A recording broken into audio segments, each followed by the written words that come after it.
thank you very much. It's an honor to have President Zelensky of Ukraine. And we've been working very hard, very close. So we've actually known each other for a long time. We've been dealing with each other for a long time and very well. We had a little negotiation spat, but that worked out great. I think for both countries, I think for the world, actually, beyond both countries. And we have something that is a very fair deal. And we look forward to getting in and digging and working and getting some of the rare earth. But it means we're going to be inside, and it's a big commitment from the United States, and we appreciate working with you very much.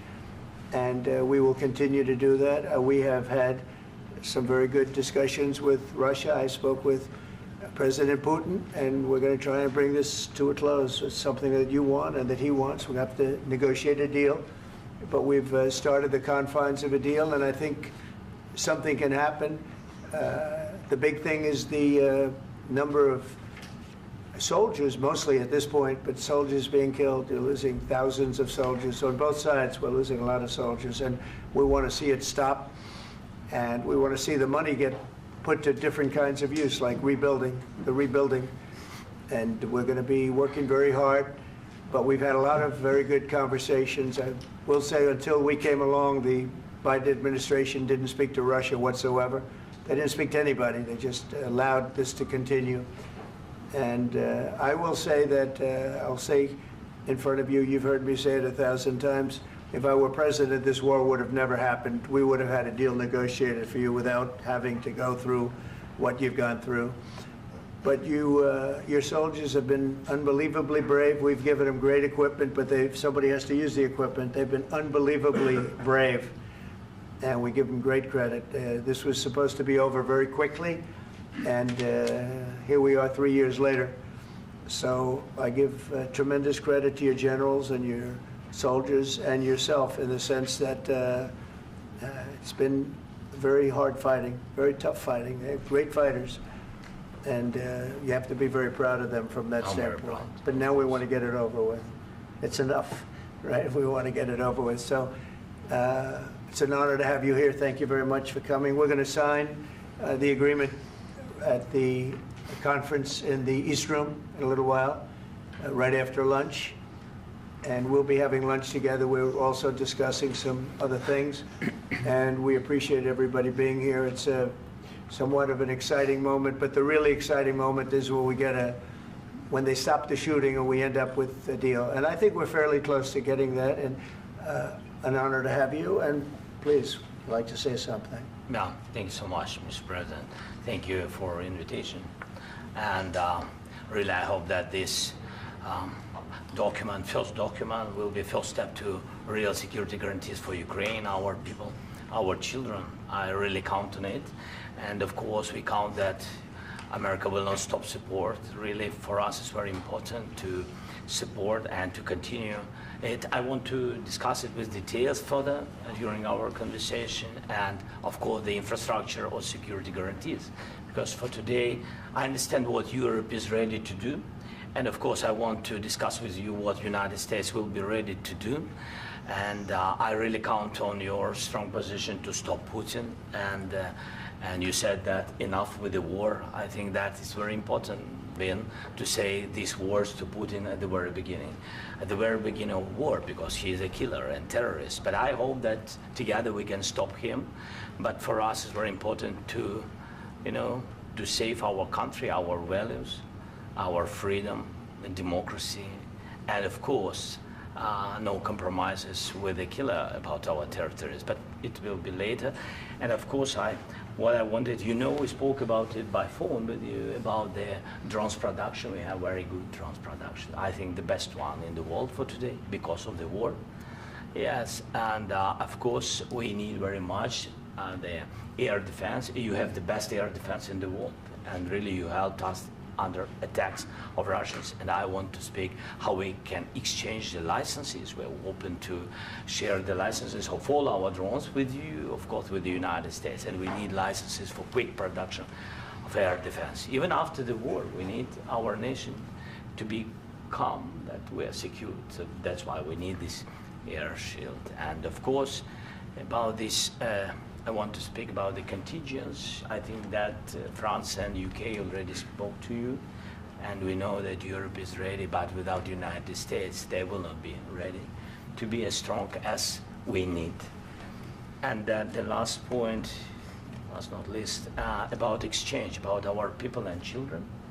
And you know that these crazy Russians, that they stolen 20,000 of children, Ukrainian children. They changed their names, they changed their families, relatives, and now they're in Russia. We want to bring them back, and really, it's a big dream, task, and goal for me, and our warriors.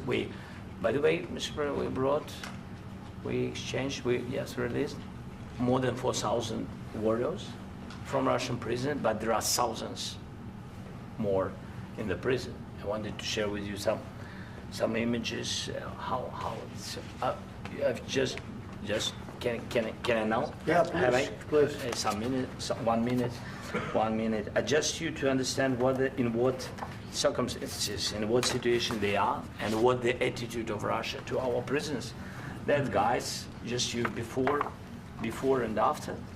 And you see before and after, just you to understand. Now thousands of such guys, ladies and men, there, and that, so they don't eat, they beat them, and they, they do a lot of, bad things. So out of, even during the war, there are rules. Everybody knows there are rules during the war. So these guys, they don't have any rules. You see that 50, 60 kilograms left, and a lot of such things. And I didn't want to show you what the changes with images of children, because I will just share with you. And I mean, it's looking tragic. Yep, that's tough stuff. Yeah, I wanted very much to give you, and you see. Yeah. This is pastor, by the way. They stolen pastors because it's not Russian church. They stolen pastors and moved pastors to the prison. At the end of last year, we brought 3 pastors, and we could exchange them. And this is pastor, you see. Yeah, that's tough. Yeah. So I mean, this I wanted to show you, and this. So thank you very much. We want to get that ended, right? Yeah. Of course. We And want. I think we will. And We have to, of course. do you have any questions, please? Mr. President. Thank you, Mr. President. With the, how much money is the U.S. going to put into the fund that is being created today, and how does this provide long-term security for Ukraine?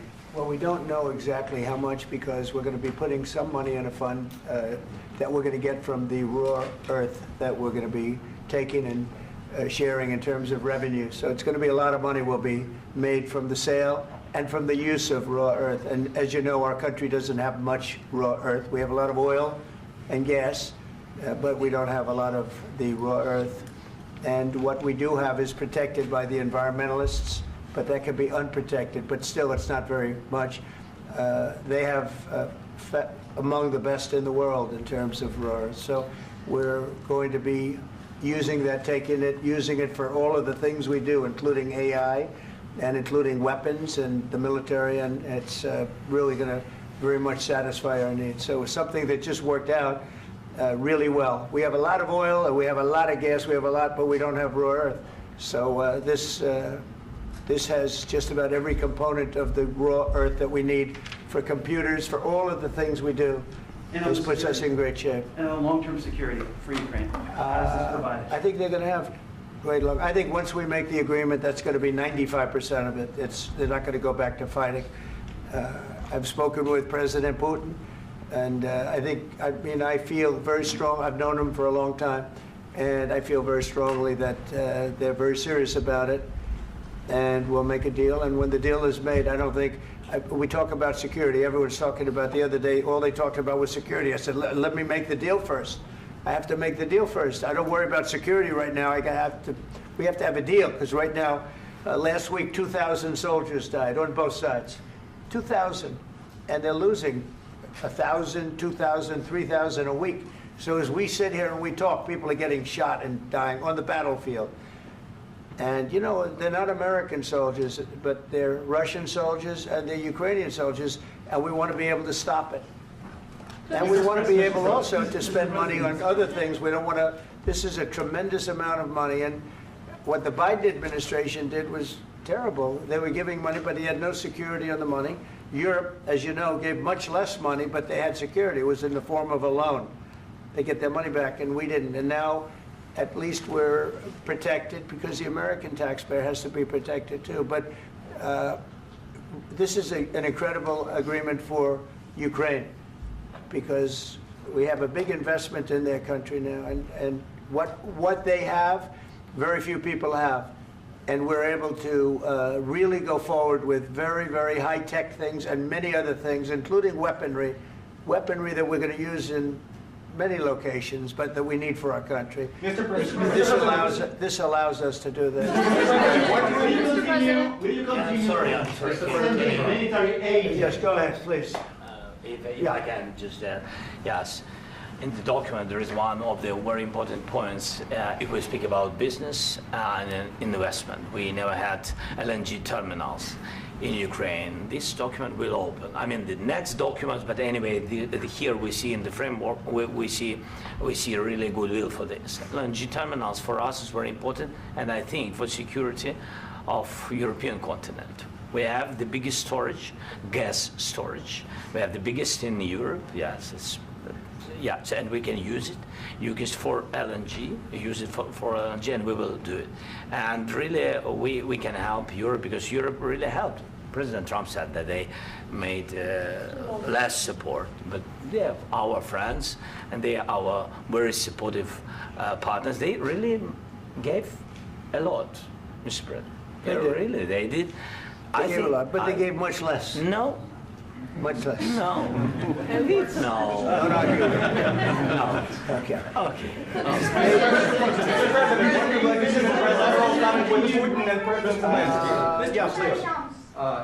Mr. President Trump, you have repeatedly called the deal with Ukraine as a historical one.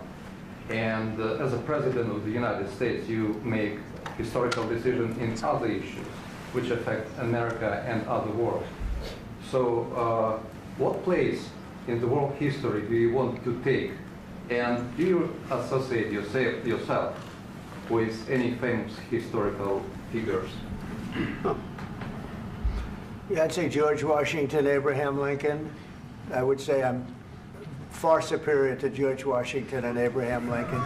Now, you know I'm only kidding, right? Because when I say that, the fake news is going to go wild. They're going to say he considers himself to be better than Washington. But you never know. You never know. I don't compare myself to anybody. I'm here to do a job. We've had a great 35 days or whatever it might be, a month, a little more than a month. We've accomplished tremendous amounts. Not only this would be a very great achievement if we could get the war stopped and get them back to normalization. I think that's going to happen. We've had very good talks on both sides, as you know. But I think we've done a very good job, just generally. If you look at all of the things we've done in 30 days, they're saying there's never been a opening for a president. The first month, there's never been a first month like we've had. And this is one of the very important things. This, to me, is one of the most important things because we have tremendous death taking place as we speak, and I don't want to have that. You know, think of the parents, whether they're in Russia or Ukraine, think of the parents of all these people being killed needlessly. They came to our territory. Should have never started. This would have, if I were president, this would have never started. Mr. President, where has out your commitment? Mr. President, will you continue sending military aid to Ukraine after the U.S. signs this agreement with Ukraine? Yeah, we're going to be continuing. To President Zelensky, do you feel like the U.S. is on your side, that the President Trump is on your side at this moment? What do you think? He wants to know, do you think that, sort of a stupid question. I guess we wouldn't be here if I wasn't. I think that the United States on our side from the very beginning of occupation, and I think that President Trump on our side, and of course, I'm sure that the United States President will not stop support. This is crucial for us. It's important for us. Yes. And Putin, the president speaks about the people and the soldiers which are dying, but they came to our territory, they came to our land. They began this war, and they have to stop. And I think this is the question, with really the most important question. Can President Trump, I hope yes, with some other allies, to stop Putin, withdraw these enemies, our enemy, withdraw these troops from our land? And I think that you asked about the history, I think that if President, or when, he will stop Putin, if President Trump will bring peace to our country, I think he will be on this wall. I think. We've had very, very good talks. What about military aid to Ukraine? President Zelensky just said that there will be no compromises with Vladimir Putin. I just wanted to ask both of you. Firstly, are there compromises that you think that President Zelensky is going to have to make? And President Zelensky, is there anything that you might be thinking that you may be able to offer or bring to the table, for example, elections? Thank you. I think you're going to have to always make compromises. You can't do any deals without compromises. So certainly he's going to have to make some compromises, but hopefully they won't be as big as some people think you're going to have to make. That's all. That's all we can do. I'm here as an arbitrator, as a mediator to a certain extent between two parties that have been very hostile, to put it mildly. They've been very hostile. There's been a vicious war. There's been a vicious war. You know, it's a very level battlefield, and those bullets go out, and as I've said many times, we were talking about it with Pete, many times the only thing stopping those bullets is a human body. And in the case we're talking about, generally young human bodies are stopping a lot of bullets. It's dead level. That's why it's great farmland. It's great land. It's great farmland, but there's very little protection against the bullets that are being, and other things that are being shot. So all I can do is see if I can get everybody at the table and get an agreement. And I think we're going to end up with an agreement. Otherwise, I wouldn't probably be even here today. Mr. President, I've got two questions for you. You think ultimately your legacy will be the peacemaker and not the president that led this country into another war and ended foreign wars? And I've got a question. I hope it will. I mean, I hope I'm going to be remembered as a peacemaker. This would be a great thing if we could do this. I'm doing this to save lives more than anything else. Second is to save a lot of money, but I consider that to be far less important. So I hope I'm going to, thank you, Brian, for that question. It was a nice question. I hope I'll be known and recognized as a peacemaker. This would be a great thing to solve. This is a very dangerous situation. You know, this could lead to a third world war. This was headed in the wrong direction. If this election were lost, if we didn't win this election, and by the way, we won it by a lot. That was a mandate. We won every swing state. We won the popular vote by millions and millions of votes. We won everything. The districts, you look at the areas of red, take a look at a map. This was a big mandate, and this was one of the things. I said, we're going to get this thing settled. If we didn't win, I think this could have very well ended up in a third world war, and that would not have been a good situation. What was your second question? And my second question for President Zelensky, why don't you wear a suit? You're at the highest, why don't you wear a suit? You're at the highest level in this country's office, and you refuse to wear a suit. Just want to see if do you own a suit? Yeah, problems. A lot of Americans have problems with you not respecting the dignity of this office. I will wear a costume after this war will finish. Okay. Yes, maybe one. Maybe something like this. Something like yours. Yes. That'd be great. Maybe something better. I don't know. We will see. Maybe something cheaper than. Yeah. Thank you. Thank you. President Trump. Thank you, President Trump. You said yesterday that you have. Are you going to send more arms to Ukraine in case there's no peace? Yeah, we're going to have arms to Ukraine, yeah, sure. Hopefully I won't have to send very much, because hopefully we're going to have it finished. We're looking forward to finishing this quickly. We're not looking forward to sending a lot of arms. We're looking forward to getting the war finished so we can do other things.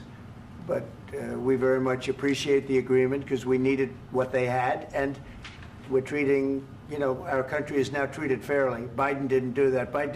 He didn't know what the hell he was doing. This should have never happened. This should have never started. But you know, sure, the answer is yes, but hopefully we won't have to send much, because I'm looking forward to getting it done quickly, very quickly. Does that mean you'll provide security guarantees, Mr. President? I don't want to talk about security yet, because I want to get the deal done. You know, you fall into the same trap like everybody else. A million times you say it over and over. I want to get the deal done. Security is so easy. That's about 2% of the problem. I'm not worried about security. I'm worried about getting the deal done. The security is the easy part. Security is very nice. Everybody stopped shooting. And now will Europe put people there? I know France is going to. I know the UK is going to. I know other countries are going to, and they happen to be right next door. We haven't committed, but we could conceivably. You know, we have security in a different form. We'll have workers there digging, taking the raw earth so that we can create a lot of great product in this country. So in that sense, you have something, but we haven't determined that yet. I will say, in speaking to France and in speaking to, and they were here, as you know, last week and just the other day, they have committed to a lot of security. I don't think you're going to need much security. I think once this deal gets done, it's over. Russia's not going to want to go back, and nobody's going to want to go back. When this deal ends, I really believe this deal is going to be over. Question? Yeah, please go ahead. Go ahead. Thank you, Mr. President, thank you. You had both Macron and Keir Starmer at the White House this past week, both of whom praised your courage and conviction to lead the pathway towards peace. Yes. Part of that involved, though, re-engaging Russia in diplomatic relations, something that previous leaders lacked the conviction to do so. What gave you the moral courage and conviction to step forward and lead that? Well, I love this guy. Who are you with? One American News, sir. Well, that's why I like him. One American News does a great job. I like the question. I think it's a very good question. It's a pathway to peace. It's a pathway to getting something solved. And I feel that as the head of this country, I have an obligation to do that. Plus, you know, we're very much involved. We got involved. It's too bad we got involved, because there should have been no involvement, because there should have been no war. And there shouldn't have been October 7th. That would have never happened. As you know, Iran was broke. They had no money to give to Hezbollah. They had no money to give to Hamas. They were stone cold broke. And then under Biden, they became rich as hell. They went from no money to $300 billion in a period of 4 years. And they gave a lot of that money away, and you see what happened. And that's a real mess also that we hope to be able to solve. But no, I appreciate your question very much. I feel I have an obligation to try and do something to stop the death. If I can answer, yes, if I can answer, Please, sorry, please. please. And I do like your clothing, by the way. Yeah, really? Even though I think he's a great guy, by the way. But I don't know if you two like each other. But you know what? I think he's dressed. I like this guy. I think he's dressed beautiful. So I have more serious things than answer on such Yeah, question. sure, I will answer on more That's serious a good question if statement. I can. That's good. Yeah. So please, about security guarantees and about just ceasefire. We can't just speak about ceasefire and speak and speak. It will not work. Just ceasefire will never work, because I'm like the president. I have this experience, and not only me. Ukraine before my presidency, from the 2014, Putin broken 25 times. 25 times he broken his own signature. 25 times he broken ceasefire. But he never broke to me. He never broke to me. No, you were the president.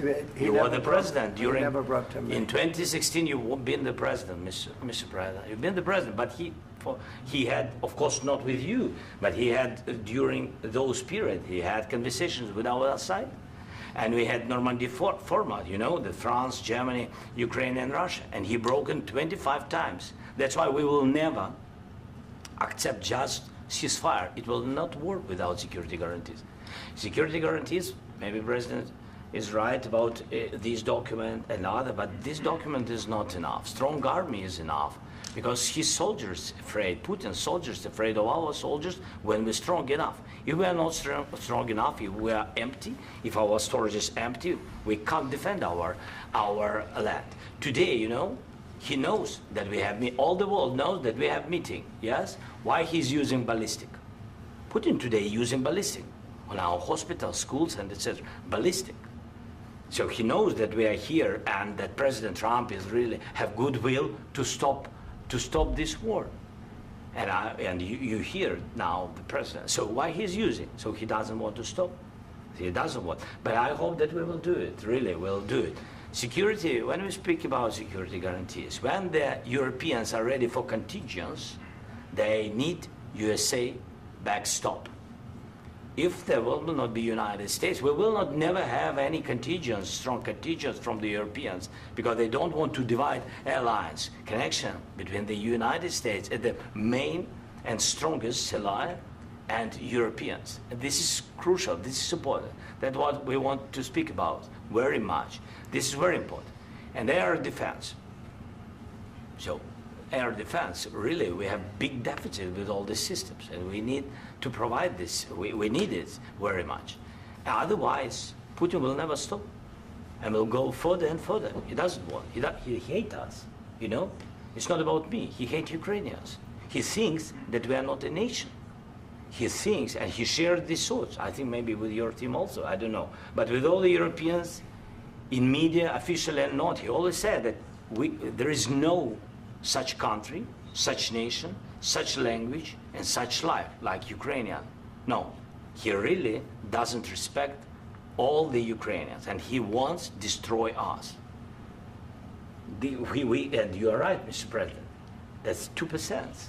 This document, maybe other documents, it's a very good start, very good, but it will not enough to stop this person. Should Russia pay to rebuild Ukraine? Mr. President, under these Should Russia pay to I asked rebuild Ukraine? They have to Zelensky pay. this question. This is the rule. This is the rule of the war. This is the rule of the war. During all the centuries, all the history, this is the rule of the war. Who began, those pay. Do you agree? This is the rule. Putin began this war. He has to pay all money for innovation. He has to pay. Of course, some Russian assets, what we have in Europe, about 300 billion, we can use them. We can use for innovation and buy military support from the United States also. We can do it, but it's not enough. It's not enough. President, under these circumstances, do you envision a trilateral summit with Putin and President Zelensky? Wait 1 second. I asked this question that you didn't like because I wanted to know if you want to position yourself in the middle between Russia and Yes. Ukraine, or on the Ukraine side. No, I'm in the middle. I want to solve this thing. I'm for both. I want to get it solved. And it's wonderful to speak badly about somebody else, but I want to get it solved. If we can solve it, great. If we can't solve it, they're going to have to fight it out, and who knows what's going to happen. But I want to see it get solved. May I follow up? One more question about U.S. troops in Europe. After Russian invasion of Ukraine, your predecessor sent additional troops to Eastern Europe, including Poland, my country. Yeah. Are you committed to keeping these troops on the eastern flank of NATO in the future? I'm very committed to Poland. I think Poland has really stepped up and done a great job for NATO. They, as you know, they paid more than they had to. They are one of the finest groups of people I've ever known. I'm very committed to Poland. What about Baltics? Poland's in a tough neighborhood, you know. What about the Baltics? The Baltics, they got a lot of, it's a tough neighborhood too, but we're committed. We're going to be very committed, and we're committed to NATO. But NATO has to step up, and the Europeans have to step up more than they have. And I want to see them equalize, because they are in for far less than we're in, and they should be at least equal. You understand that? Why is the United States, we have an ocean in between, why is the United States in for so much more money and other things as Europe? With that being said, and as you said, they've also been obviously very helpful, but we have put in far more than they have, and I think they should equalize. Mr. President, Please, go ahead. Ask you about the agreement again today. What changed between the first time that Secretary Bessent gave President Zelensky the agreement and today for the signing? We made a deal. So What was the I'm just, deciding factor? I'm a business person. We made a deal. That's what changed. Mr. President, I didn't think we were going to make a deal, and We ended up making the deal, so that changed. Mr. President, what and how do you envision a trilateral summit with President Zelensky and Putin? I don't know, under but these well, they circumstances? don't like each other, I can tell you that. Okay? They do not like each other. This is not a love match, and it's unfortunate. That's why you're in this situation. The United States should not have allowed this to happen, okay? The United States, run by a man that didn't know much, I'm going to be very nice, run by an incompetent person, very incompetent person, should never have allowed this to happen. I've stopped wars. I've stopped many wars. My people will tell you, I stopped wars that nobody ever heard about. I stopped wars before they ever started. You can look at some of, I could give you a lot of nations that would tell you right now they were probably going to war. I could tell you right now there's a nation thinking about going to war on something that nobody in this room has ever even heard about. Two smaller nations, but big, still big. And I think I've stopped it. But this should have never happened. Mr. President? Sorry, just a second. About any negotiations. First of all, I want really to tell you, and I think that everybody understands that Ukraine, more than Ukrainians, nobody wants to stop this war. But at the future, any negotiations, it's understandable that two sides of the war, not Russia and the United States, because this is not the war between Russia and the United States. This is war of Russia against Ukraine and Ukrainian people. So these two sides will be at the will be at the negotiation table. Then of course United States, like the strongest partner of the Ukraine, and of course Europe. I think Europe is very important. I want to speak about it with the president. Yes, Europe is very important for us because we really defend Europe for today. All Europeans really recognize that we are defending line, and they have real life, and our people are dying. That's why they helped us. And also, it's about the NATO. Yes, between, like the president said, you have big, nice ocean. Yes, between us. But if we will not stay, Russia will go further to Baltics and to Poland, by the way. But first to the Baltics. It's understandable for them because they've been in the USSR. You know, they've been one of the republics of the USSR, and Putin wants to bring them back to his empire. It's a fact. And when he will go there, if we will not stay, you will fight. Your American soldiers, it doesn't matter, do you have ocean or not, your soldiers will fight. Mr. President, would you be willing to visit Ukraine, maybe Kyiv or Odessa, which is known to be at the Riviera or Black Sea? It was my question. I'm sorry. I don't want to talk about Odessa now. Let's not talk about Odessa. I want to talk about making a deal, getting peace. We don't have to talk about Odessa, but a lot of cities have been destroyed. A lot of cities that are not recognizable. There's not a building standing. No, and a lot of things Mr. President, you have to come and to look. No. We have very good cities. Yes, a lot of things have been destroyed, but mostly cities alive, and people work, and children go to school. Sometimes it's very difficult. Sometimes closer to front line, children have to go to underground schools or online, but we live. Ukraine is fighting, and Ukraine lives. This is very important. And maybe it's Putin is sharing this information that he destroyed us. No, he lost 700,000 people, 700,000 soldiers. He lost everything. Yes. So. Mr. President, one more. I mentioned Poland. Please, go ahead. When did you last speak with President Putin, and what did he say that? A couple of days ago. And what did he tell you that gave you the assurance that he wanted peace? Well, that's what I do. My whole life is deals. I know pretty good. And I've known him for a long time. I've dealt with him for a long time. He had to suffer through the Russia hoax. You know, Russia was a hoax. It was all Biden. It was nothing to do with him. So he had to suffer through that, and he was able to do that. I think that he wants to make a deal, and he'd like to see it end. That's all I do. That's what I do. My whole life, that's what I do, is make deals. And I'm in the middle of a mess, because this is a real mess. It's a very dangerous one. If this doesn't get solved now, it's not going to get solved for a long time. So I hope we're going to get it solved. In the back, please. Thank you, Mr. President. Prime Minister Starmer claims repeatedly that his government believes in free speech and was not engaged in censorship.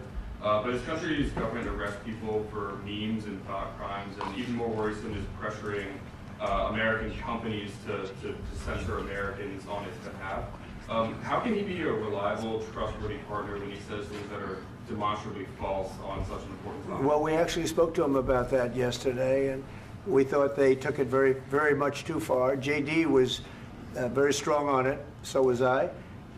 So was Marco. And we've been speaking to him about it. Marco, would you like to say something about that? Yeah, we have concerns, obviously, with the conduct of theirs, particularly as it impacts Americans. And there's real concern that American speech, which is online, could fall into the hands of British or any country's jurisdiction.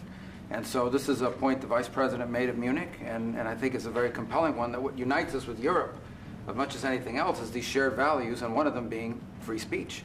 And so if Americans are threatened by it, we're going to need to take action in that regard. Mr. President.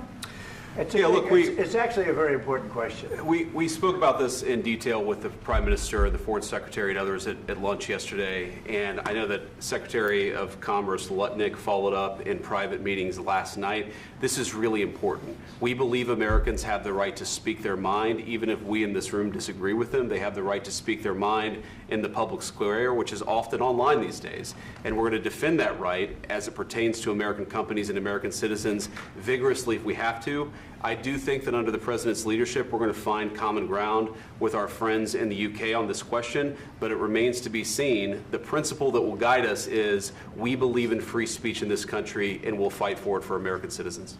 Mr. President, on the deal, is there any other oil and gas component to the deal? Is it all critical? A little bit. We'll see. On LNG? But we're not really looking for that so much. We got a lot. We have more than anybody in the world, by far. So no, we're not talking about it too much, but a little bit. I think it affects also, but for the most part, no. And sir, is there any agreement from Ukraine to purchase U.S. LNG as part of the deal, or is that on the table at all? No, we don't need that. Mr. President, I just wanted to ask you about, you just mentioned that you'd spoken to Vladimir Putin a couple of days ago. Just to be clear, that's a new call, not the one that you... I've spoken to him on numerous occasions. Okay, and how was the latest call? What did you discuss? How did it go? Are you serious with that question? I am. I'd love to know. It went well. I think we're going to have a deal. On the minerals deal, Mr. President, some of those minerals are in the east of Ukraine, not far from the front lines and in areas that Russia has occupied. Will you direct President Putin to withdraw his forces from those areas if there's U.S. interest? Well, we'll take a look at the time. We have a lot of area. It's a very big area we're talking about, so we'll take a look. I'll study that and I'll see. And who would protect those minerals if they are U.S. interests? Would that be Ukrainian forces? They'll be protected. The agreement will protect them. U.S. The agreement, yeah, we're signing an agreement. Right, but what if Russia tries to invade or there's Russian aggression in those spots? I just told you, I don't think that's going to happen. And if that were going to happen, I wouldn't make a deal. If I thought that was going to happen, I wouldn't make a deal. Some people may wonder why... You know, they ought to focus on CNN on survival, not asking me these ridiculous questions. Focus on surviving, because CNN's got such low ratings, I don't think they're going to survive. Let's go. Please, go ahead. I already mentioned Poland. Poland was under Russian control for decades after the Second World War. When I was a kid, I looked at the United States not only as a most powerful country, richest country in the world, the country that has great music, great movies, great muscle cars, but also as a force for good. And now I'm talking with my friends in Poland, and they are worried that you align yourself too much with Putin. What's your message for them? Well, if I didn't align myself with both of them, you'd never have a deal. You want me to say really terrible things about Putin and then say, "Hi, Vladimir, how are we doing on the deal?" That doesn't work that way. I'm not aligned with Putin. I'm not aligned with anybody. I'm aligned with the United States of America and for the good of the world. I'm aligned with the world, and I want to get this thing over with. You see the hatred he's got for Putin. It's very tough for me to make a deal with that kind of hate. He's got tremendous hatred, and I understand that, but I can tell you the other side isn't exactly in love with, him either. So it's not a question of alignment. I'm aligned with the world. I want to get the thing set. I'm aligned with Europe. I want to see if we can get this thing done. You want me to be tough? I could be tougher than any human being you've ever seen. I'd be so tough. But you're never going to get a deal that way, so that's the way it goes. All right, one more question. Hey, I will respond to this. So look, for 4 years in the United States of America, we had a president who stood up at press conferences and talked tough about Vladimir Putin, and then Putin invaded Ukraine and destroyed a significant chunk of the country. The path to peace and the path to prosperity is maybe engaging in diplomacy. We tried the pathway of Joe Biden of thumping our chest and pretending that the President of the United States' words mattered more than the President of the United States' actions. What makes America a good country is America engaging in diplomacy. That's what President Trump is doing. Can I ask you? Sure. Yeah? Yeah. Okay. So he occupied it, our parts, big parts of Ukraine, part of East and Crimea. So he occupied it on 2014. So during a lot of years, so I'm not speaking about just Biden, but those time was Obama, then President Obama, then President Trump, then President Biden, now President Trump, and God bless, now President Trump will stop him. But during 2014, nobody stopped him. He just occupied and took. He killed people. You know what the contact line? 2015. 2014 and 2014. 2014. Yeah. So I was not here. Yeah, but that's exactly right. Yes, but during 2014 till 2022, yeah, the situation the same. The people are been dying on the contact line. Nobody stopped him. You know that we had conversations with him, a lot of conversation, my bilateral conversation, and we signed with him, me, like a new president. In 2019, I signed with him the deal. I signed with him, Macron and Merkel, we signed ceasefire. Ceasefire. All of them told me that he will never go. We signed with him with gas contract. Gas contract. Yes, but after that, he broken this ceasefire. He killed our people and he didn't exchange prisoners. We signed the exchange of prisoners, but he didn't do it. What kind of diplomacy, JD, you are speaking about? What do you mean? I'm talking about the kind of diplomacy that's going to end the destruction of your country. Yes, but if you Mr. President, with respect, I think it's disrespectful for you to come into the Oval Office and try to litigate this in front of the American media. Right now, you guys are going around and forcing conscripts to the front lines because you have manpower problems. You should be thanking the President for trying to bring an end to this conflict. Have you ever been to Ukraine that you say what problems we have? I have been to. Count once. I've actually watched and seen the stories, and I know what happens is you bring them on a propaganda tour, Mr. President. Do you disagree that you've had problems bringing people into your military? And do you think that it's respectful to come to the Oval Office of the United States of America and attack the administration that is trying to prevent the destruction of your country? A lot of questions. Let's start from the beginning. Sure. First of all, during the war, everybody has problems, even you, but you have nice ocean and don't feel now, but you will feel it in the future. God bless. You don't know that. God bless. You don't God know bless. that. You will not have a war. Don't tell us what we're going to feel. We're trying to solve a problem. Don't tell us what we're going to feel. I'm not telling you. Because you're in no position to dictate that. That's exactly what you're doing. You're in no position to dictate what we're going to feel. We're going to feel very good. You will feel influence. We're going to feel very good and very strong. You will feel influence. You're right now not in a very good position. You've allowed yourself to be in a very bad position, and he happens to be right about it. From the very beginning of the war. You're not in a good position. You don't have the cards right now. With us, you start having cards. I'm not playing cards. Right now, you don't. You're playing cards. Mr. President. You're playing cards. Serious. You're gambling with the lives of millions of people. You're gambling with World War III. You're gambling with World War III.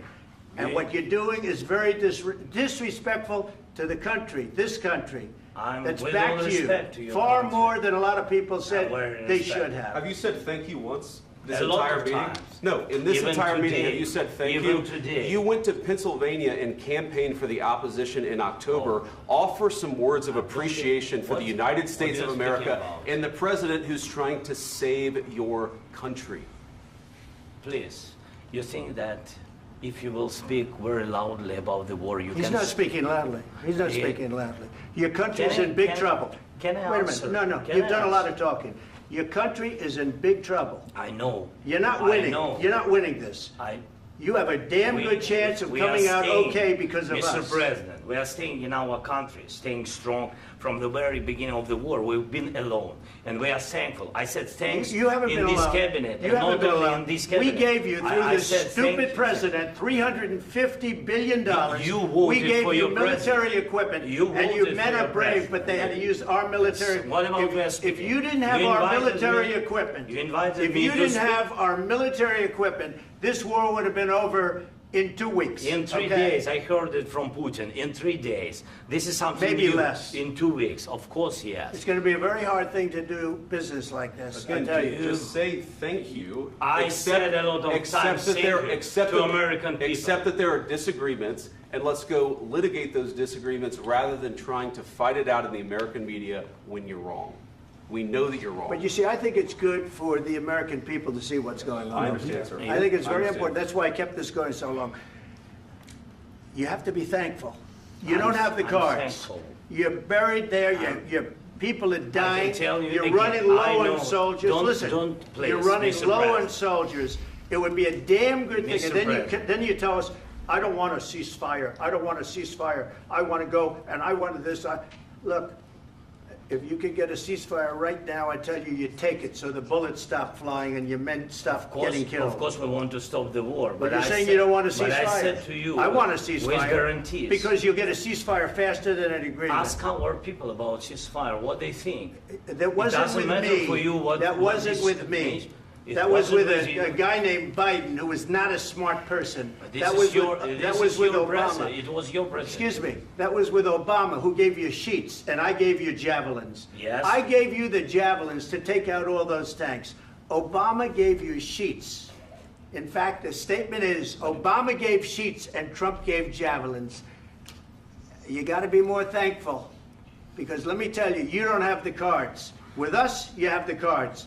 But without us, you don't have any cards. One more question to Mr. Vice President. I'm sorry. It's going to be a tough deal to make, Um, because the attitudes have to change.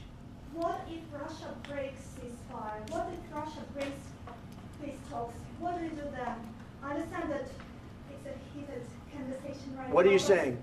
what She's if asking, what if Russia Putin breaks the ceasefire? What if anything? What if a bomb drops on your head right now? But they have Okay? broken ceasefire What if they broke it? many I don't know. They broke it with Biden, because Biden, they didn't respect him. They didn't respect Obama.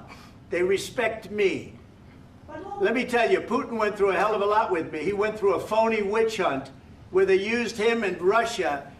Russia. You ever hear of that deal? That was a phony Hunter Biden, Joe Biden scam. Hillary Clinton, Shifty Adam Schiff. It was a Democrat scam. And he had to go through that. And he did go through it. We didn't end up in a war. And he went through it. He was accused of all that stuff. He had nothing to do with it. It came out of Hunter Biden's bathroom. It came out of Hunter Biden's bedroom. It was disgusting. And then they said, oh, the laptop from hell was made by Russia. The 51 agents. The whole thing was a scam. And he had to put up with that. He was being accused of all that stuff. All I can say is this. He might have broken deals with Obama and Bush, and he might have broken them with Biden. He did, maybe. Maybe he didn't. I don't know what happened. But he didn't break them with me. He wants to make a deal. I don't know if you can make a deal. The problem is, I've empowered you to be a tough guy. And I don't think you'd be a tough guy without the United States. And your people are very brave. But you're either going to make a deal or we're out. And if we're out, you'll fight it out. I don't think it's going to be pretty, but you'll fight it out. But you don't have the cards. But once we sign that deal, you're in a much better position. But you're not acting at all thankful.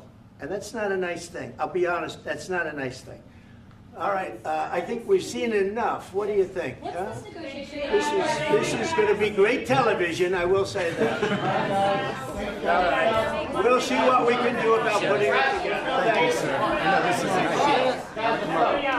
I need the back of this. We'll see. I don't know. All right, guys, come on. Wait, hey, let's go. Guys, come on, let's move.